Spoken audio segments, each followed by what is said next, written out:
While the Ukrainian army is strengthening its defense positions in the face of Russian attacks, it is giving hell to the Russian troops occupying Ukrainian territory on the front line.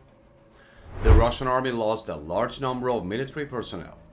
The fact that the Russian army has lost so many soldiers on the front line has led to a lot of criticism of Putin. The Russian army lost not only its recruits, but also many high-ranking soldiers. The latest development fell like a bomb on the agenda.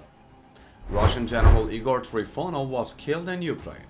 Trifonov was previously head of the police force in Yekaterinburg. In 2022, he lost his position and rank because he was sentenced to 9 years in prison for bribery. In order to be pardoned, he signed a contract with the Russian occupation army and went to war in Ukraine. It has been confirmed that the Russian general, who wanted to succeed on the front line and participated in the war on the front line for this, was killed in Ukraine. The circumstances of the former major general's death were not disclosed. The practice of conscripting prisoners from Russian prisons for the war in Ukraine was initiated by the Russian PMC Wagner as early as 2022. After the group disbanded, the Russian Ministry of Defense continued the recruitment.